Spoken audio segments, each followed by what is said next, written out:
Génesis 37, versículo 23 al 25. Solamente me sigue con su vista. Dice de la siguiente manera: sucedió pues que cuando llegó José a sus hermanos, ellos quitaron a José su túnica, la túnica de colores que tenía sobre sí, y le tomaron y le echaron de la cisterna, pero la cisterna estaba vacía, no había en ella agua. Y se sentaron a comer pan, y alzando los ojos miraron, y aquí una compañía de ismaelitas que venían de Galaad, y sus camellos traían aromas, bálsamo y mirra, e iban a llevarlo a Egipto. ¿Sí? Vamos a estar viendo esta historia en esta noche, como en una cisterna vacía, un hueco grande, oscuro, probablemente José estaba ahí, no podía salir. Inclusive me pongo a pensar que si él hubiera podido salir, sus hermanos lo hubieran vuelto a echar, ¿sí? Porque es lo que nos dice este versículo, que ellos fueron los que lo habían arrojado allí, ¿sí? Vamos a orar para que Dios bendiga este tiempo y bueno, vamos a estar viendo algunos detalles de esta historia. Señor, te damos gracias por lo bueno que eres, gracias Dios por lo bueno que eres con nosotros, porque nos permites estar aquí. Pedimos y rogamos, Señor, que seas tú hablando a nuestros corazones, y Dios, como leíamos al principio del culto, que podamos tener nuestro corazón receptivo a tu palabra, Señor, y podamos dar fruto de eso que vamos a escuchar. Nos ponemos en tus manos, te lo pedimos en Cristo Jesús. Amén. ¿Sí? Era una cisterna abandonada, quizá rocas afuera, pasto alrededor, y este joven de alrededor de 17 años estaba en el fondo. Puedo imaginarlo quizá atado, ¿sí?, con sus rodillas en su pecho, cansado de tanto gritar, quizá cansado de hacer un esfuerzo por salir de ahí. De hecho, puedo imaginarlo también con su voz enronquecida de tanto gritar, y no era que sus hermanos no lo escucharan. Sus hermanos estaban ahí presentes, sus hermanos lo estaban escuchando. Y más adelante nos damos cuenta de eso, porque hubo una hambruna, y cuando ellos se vieron la necesidad de ir a Egipto a pedir alimento, su arrogancia, ¿sí?, su actitud de soberbia fue quebrantada. Y ellos reconocieron y confesaron lo siguiente. Génesis 42, 21, encontramos lo que ellos confesaron.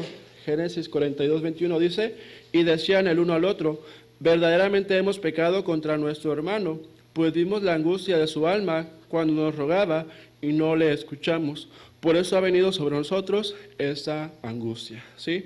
Pues vimos la angustia de su alma cuando nos rogaba y no le escuchamos, ¿sí? Dice que con angustia de corazón le rogaba a sus hermanos que lo sacasen de ahí, pero ellos decidieron no escuchar.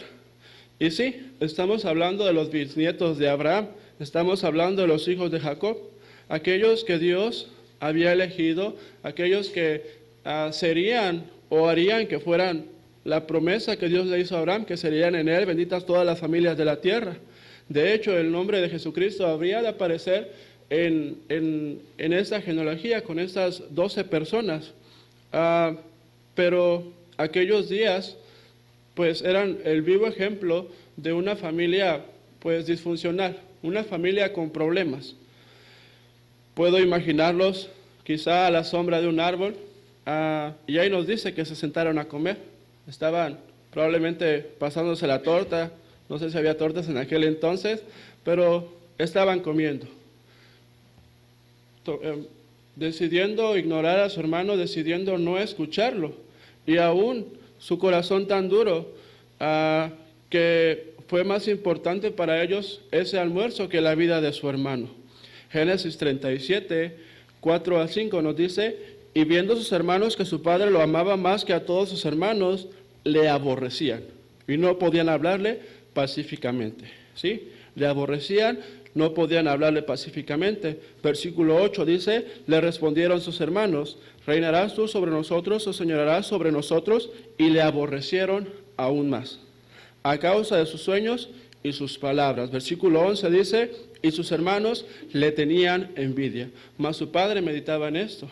Esto después, en esa misma historia, dice, le aborrecían, no podían hablarle, le aborrecían aún más y tenían envidia de él. Su padre, podemos pensar en su padre, y era quizás su hijo consentido. Fue aquel primer hijo que tuvo con aquella mujer que no podía tener hijos. Cuando ella murió, pues quizá Jacob tenía memoria viva de ella, consintiendo a su hijo preferido. Podemos pensar, imaginar, ¿sí? Que mientras sus hermanos trabajaban todo el día, él quizá estaba jugando. Mientras ellos,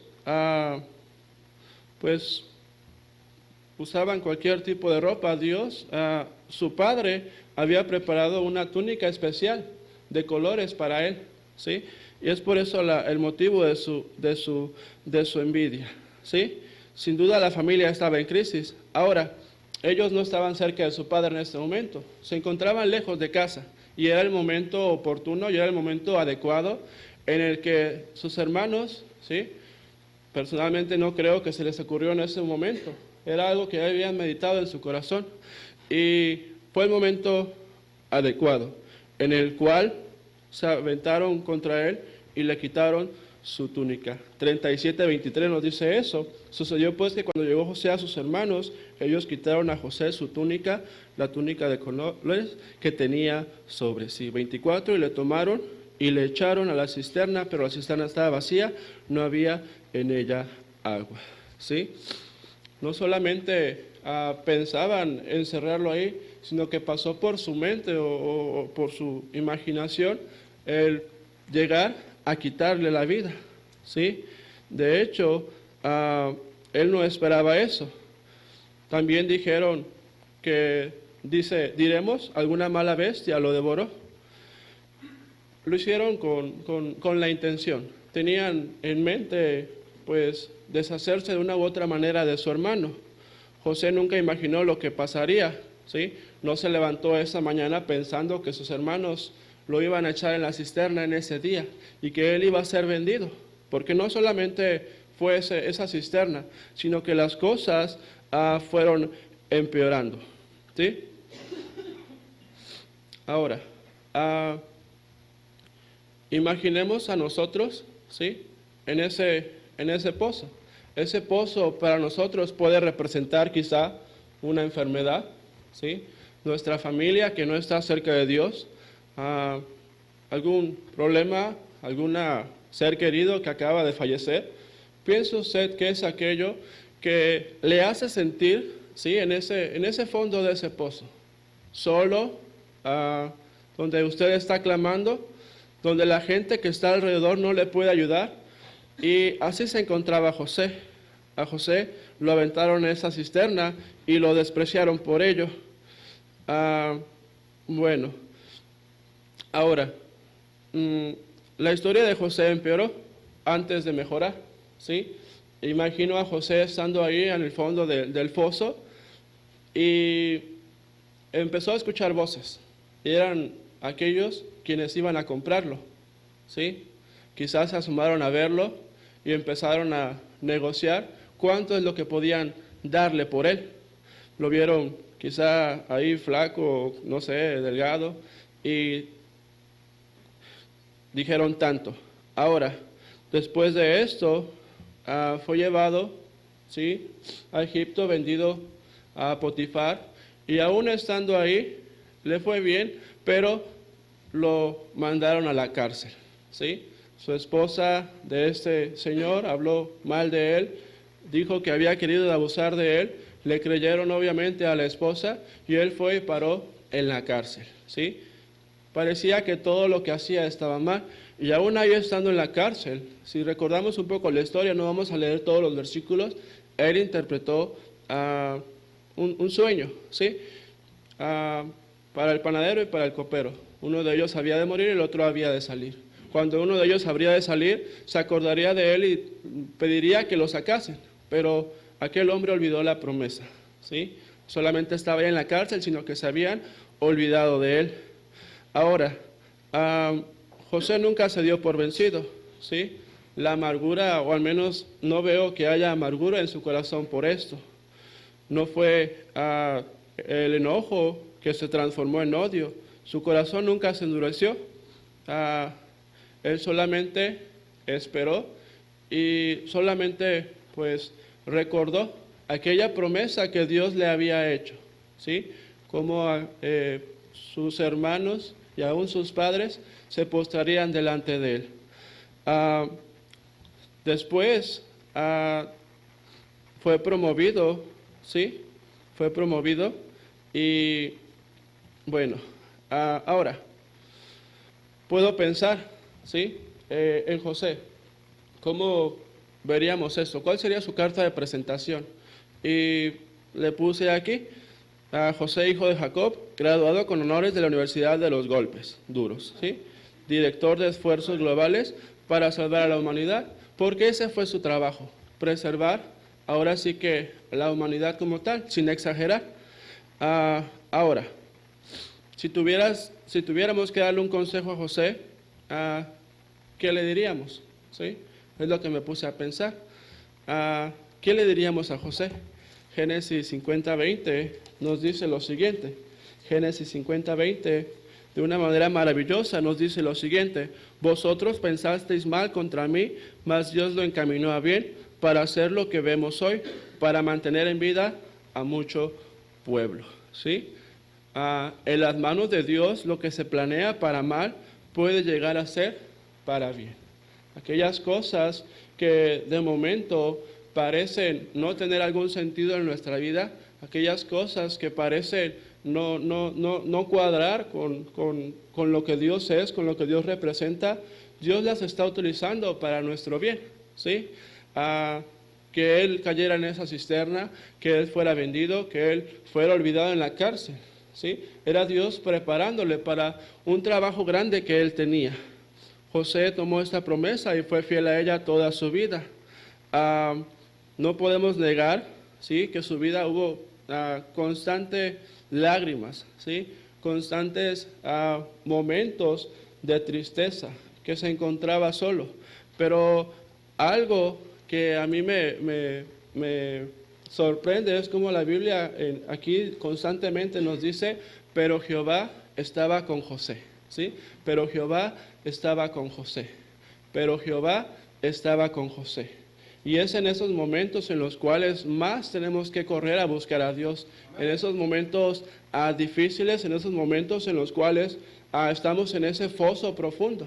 Y solamente Dios nos puede ayudar. Solamente Dios nos puede escuchar nuestro clamor. Imagino a él ahí, volteando a ver, y lo único que podía ver, aparte de lo que estaba alrededor de tierra, era el cielo, ¿sí? Cuando estemos en ese momento, recordemos, ¿sí?, que Dios está en el cielo y que las cosas están en control, como decían ahorita, y lo decimos, y somos expertos en decirlo, pero cuando lo experimentamos, cuando lo pasamos, cuando Dios está ahí consolándonos, cuando Dios está ahí dándonos fuerzas, dándonos ánimos, realmente esos son momentos que nunca se olvidan. Dios convirtió esa túnica por la cual hubo problemas en una túnica de la realeza. Llegó a ser gobernador de Egipto. Convirtió ese foso en un palacio. La familia dividida se volvió a unir. Todos los intentos, ¿sí?, que probablemente Satanás había puesto para destruir, habían fortalecido a José. Y así es con Dios. Dios toma aún nuestras malas decisiones, toma aún aquellas cosas malas y las transforma en buenas. Ahora, y muchas veces podemos preguntarnos, ¿cuánto va a durar esto? ¿Sí? En José fueron alrededor de 37 años, ¿sí? Abraham, puedo pensar también en su vida, cuando salió con esa promesa y a la edad de 100 años que vio cumplida su promesa. Ahora, ¿podrá Dios cambiar nuestra historia? Claro que sí. Solamente, esta fue la introducción. Solamente quiero darle 4 puntos, ¿sí?, muy sencillos acerca de este tema, ¿sí? El primero de ellos es, saldremos de esta, ¿sí? Así fue con José. Se encontraba ahí, fue de mal en peor, pero Dios, su presencia en su vida, permitió que saliera de ese momento. Ahora, muchas veces tenemos temor a no lograrlo. Pensamos que los problemas siempre van a estar, los gritos nunca se van a acabar, esa enfermedad no se va a ir, nuestra familia siempre va a estar alejada, va a estar presente aquello que tanto nos incomoda, que tanto nos distrae, que tanto roba nuestro sueño inclusive, ¿sí? Pero se va a ir, ¿sí? Puedo imaginar Daniel en el foso de los leones, ¿sí? En ese momento difícil. Pedro estando en la cárcel, Jonás en el estómago del pez, David enfrente de Goliat siendo amenazado por él. Y aún así, la incredulidad de Tomás, Lázaro en la tumba y Pablo en sus prisiones. Tantos siervos de Dios que se encontraron en esa misma situación y que la presencia de Dios, ¿sí?, fue lo que permitió que ellos salieran de ahí. Isaías 43:2 nos dice lo siguiente. Isaías 43:2 nos dice lo siguiente. Cuando pases por las aguas yo estaré contigo, y si por los ríos no te anegarán, cuando pases por el fuego no te quemarás, ni la llama arderá en ti. ¿Sí? Ahora, la segunda cosa, aparte saldremos de esa, es no será sin dolor. ¿Sí? Habrá dolor. Quisiéramos pensar que esas situaciones se van a ir, que esas situaciones no van a existir, pero no, hubo dolor en la vida de José. Dios nunca promete que las cosas serán sin dolor. No encuentro al menos algún versículo que nos diga de esto. Seguiremos quizá de momento llorando, seguiremos de momento quizá clamando, seguiremos de momento con aquella enfermedad, seguiremos de momento con aquella preocupación. Como les decía, las cosas algunas veces no cambiarán en este mundo, sino hasta que lleguemos allá, ¿sí? Quizás se mantenga siempre. Y tercera cosa es, no va a ser de un día para otro, ¿sí? Les mencionaba ahorita, José tenía 17 años cuando sus hermanos lo vendieron y tenía 37 cuando lo volvieron a ver. Y pasaron al menos otros 2 años que él tardó para ver a su padre. Dios toma su tiempo, ¿sí? ¿Cuánto tiempo requiere en nosotros? No lo sabemos, pero Dios toma su tiempo, ¿sí? Dios no tarda más, ¿sí? Dios no se apresura en hacer las cosas. Dios sabe el tiempo necesario para cada uno de nosotros. Fueron 120 años que trabajó preparando a Noé. Fueron 80 años para preparar a Moisés. Aún David fue ungido como rey, ¿sí? Y no ejerció esa función en ese momento. Aún fue perseguido por Saúl, siendo ya rey, ¿sí? Aún Jesús estuvo 30 años y fue hasta después que él comenzó su trabajo, ¿sí? ¿Cuánto tiempo irá a durar con nosotros? Muy bien. Y la cuarta cosa es que Dios usará nuestros problemas para bien. Nosotros solamente vemos el problema, ¿sí? Solamente vemos quizá la enfermedad, como les digo, quizá esa cosa que nos preocupa. No sé qué sea aquello, o quizá no haya nada. Sería excelente. Pero si hay algo, pensemos, ¿sí? Cómo Dios lo puede usar para bien. Nosotros vemos el problema, pero Dios ve una oportunidad para obrar en esa situación. Inclusive, nosotros podemos ver la vida, podemos ver la prisión, pero Dios lo ve como un instrumento. Esas cosas desagradables, Dios las ve como una oportunidad de obrar en nuestra vida. Nosotros podemos ver a Satanás atacándonos, pero Dios ve a Satanás derrotado. Y es así. La vida de José es más que un hoyo, ¿sí? Representa más que eso. Fue a Dios obrando en su vida, fue Dios transformando vez tras vez, ¿sí? Pero si algo nos va a mantener o nos va a ayudar en estos momentos difíciles, es recordar 2 cosas, ¿sí? Las menciono siempre, pero recordar que Dios es bueno, ¿sí? Dios es bueno y la segunda, Dios es soberano, ¿sí? No le podemos decir a Dios qué hacer. Si Él permite las situaciones en nuestra vida, es por algo, ¿sí? Recordemos que tenemos que voltear arriba. Cuando las cosas no van bien, voltear a ver al cielo y saber que Dios está ahí. Dios está dispuesto a ayudarnos. Ahora, vamos ahí a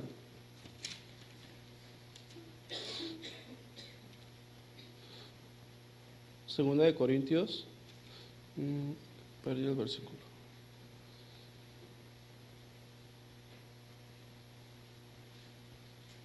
Primera de Pedro 2. Primera de Pedro 2.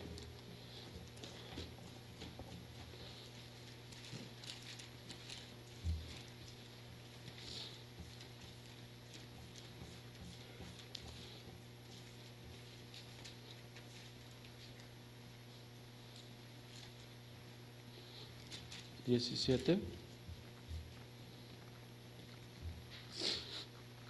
al 21. Dice: honrad a todos, amad a los hermanos, temed a Dios, honrad al Rey. Criados, estad sujetos con todo respeto a vuestros amos, no solamente a los buenos y afables, sino también a los difíciles de soportar, porque esto merece aprobación si alguno a causa de la conciencia delante de Dios sufre molestias, padeciendo injustamente.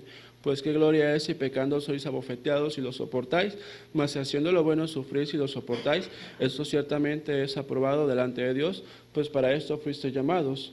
Porque también Cristo padeció por nosotros, dejándonos ejemplo para que sigáis sus pisadas. ¿Sí? Dice que no tiene ninguna gloria el ser abofeteados, el ser lastimados, si es por causa de nuestro pecado. Habrá ocasiones que haciendo lo bueno sufriremos. Dice que esto es bueno y aprobado delante de Dios. ¿Sí? Quiero leer una historia, ¿sí?, de un hombre, a un misionero en Rumania. Él estaba, pues, tenía una obra ahí en ese lugar, pero el comunismo invadió el país y él fue metido a la cárcel por 14 años. Y él escribió lo siguiente, dijo: ¿qué haremos con estas torturas? ¿Seremos capaces de soportarlas? Si no las resisto, por mi culpa irán a prisión 50 o 60 hombres más, porque eso es lo que los comunistas quieren, que traicionen a los que trabajan conmigo, y es entonces cuando veo la importancia que tiene estar preparado para el sufrimiento, y debemos empezar ya. Es demasiado difícil prepararse cuando los comunistas ya te han metido en prisión. Dice él: me acuerdo de mi última clase de escuela dominical antes de marchar a Rumania. Un domingo por la mañana tomé entre 10 y 15 niños y niñas y en lugar de llevarlos a la iglesia los llevé al zoológico. Cuando estábamos ante la jaula de los leones les dije: vuestros padres en la fe fueron arrojados a unos leones como estos a causa de su fe. Sabed que vosotros también tendréis que sufrir. No os echarán a los leones, pero tendréis que enfrentaros a hombres que serán peores que leones. Decidid aquí y ahora si queréis ser fieles a Cristo.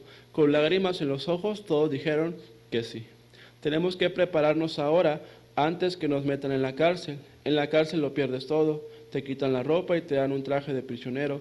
Allí no hay muebles, ni alfombras, ni cortinas. Ya no tienes esposa, ni tampoco hijos. Ya no tienes tu biblioteca. Allí no crece ni una sola flor. Las cosas que hacen que la vida sea bella no permanece. Quien anteriormente no ha renunciado a los placeres de la vida, no resiste. ¿Sí? Fue un hombre que estuvo 14 años en la cárcel por hacer el bien. ¿Sí? Y analicemos, ¿sí? Esto que me está pasando es causa de mi pecado, pues porque Dios lo está permitiendo. Y muchas veces ahí podemos equivocarnos, que podamos orar a Dios y que Dios nos pueda mostrar, porque es fácil también que juzguemos, ¿sí? Esto le pasó al hermano porque andaba en pecado, ¿sí? Cuando no sabemos si es así o no es así, ¿sí? Pero si vamos a sufrir, que sea haciendo el bien, que sea sirviendo a Dios, que sea estando haciendo lo correcto delante de Dios. De hecho, Dios nos llama a una vida de sufrimiento, ¿sí? Mateo 16:24 Mateo 16, 24 nos dice eso. Mateo 16, 24. Mateo 16, 24 dice: entonces Jesús dijo a sus discípulos: si alguno quiere venir en pos de mí, niéguese a sí mismo y tome su cruz y sígame. ¿Sí? Tome su cruz y sígame. Mateo 13, 44, hay un poquito atrás. Es un versículo que también había estado meditando en las últimas semanas. Dice: además el reino de los cielos es semejante a un tesoro escondido en un campo, el cual un hombre halla y lo esconde de nuevo, y gozoso por ello va y vende todo lo que tiene y compra aquel campo. ¿Sí? Es una parábola. Dice que el reino de los cielos es semejante a un tesoro escondido.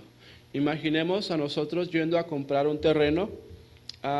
Estamos viéndolo, estamos observando, tomando quizá medidas, y en eso vemos un tesoro, ¿sí? La reacción natural, o al menos lo que nos dice aquí, dice que lo esconde de nuevo, y gozoso por ello va y vende todo lo que tiene y compra aquel campo, ¿sí?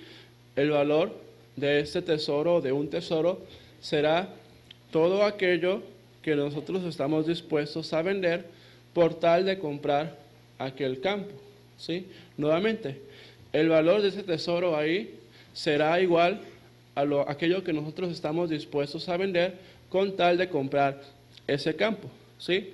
Aquí no nos enseña que el reino de los cielos tiene un costo, solamente nos muestra, ¿sí?, cuál es el valor que tiene para nosotros, o el valor que le damos a eso, ¿sí?, a ese tesoro, el reino de los cielos.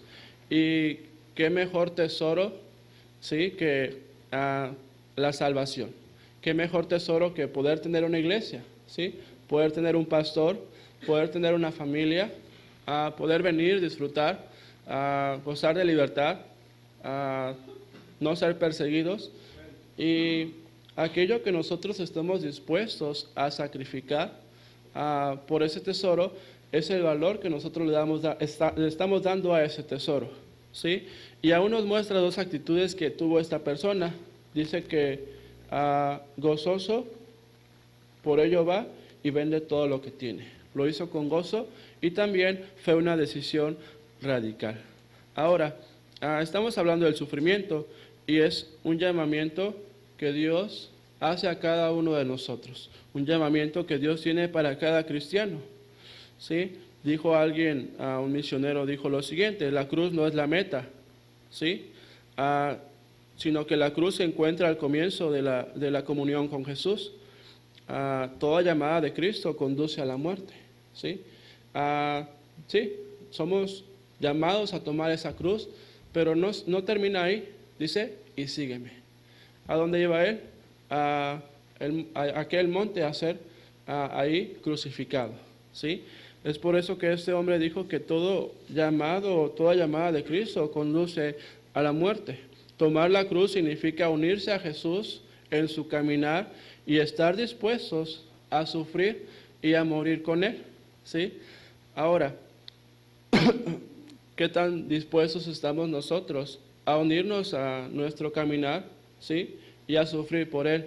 Vemos la vida de José, cómo la presencia de Dios estuvo constantemente con él. Y Lucas 14, 26, estamos por terminar. Lucas 14, 26 dice: si alguno viene a mí, no aborrece a su padre y madre y mujer e hijos y hermanos y hermanas, y aún también su propia vida, no puede ser mi discípulo. Sí, esa palabra aborrecer, lo hemos mencionado, significa únicamente amar menos, ¿sí? Que el Señor tenga primer lugar en nuestras vidas y las demás cosas, o en este caso personas, sean segundo lugar en nuestra vida, ¿sí? Dice: aún nuestra propia vida no puede ser mi discípulo. Ahora, también leímos ahorita 1 Pedro 2, 17, 25, que de él recibimos ejemplo. Ahora, Mateo 26,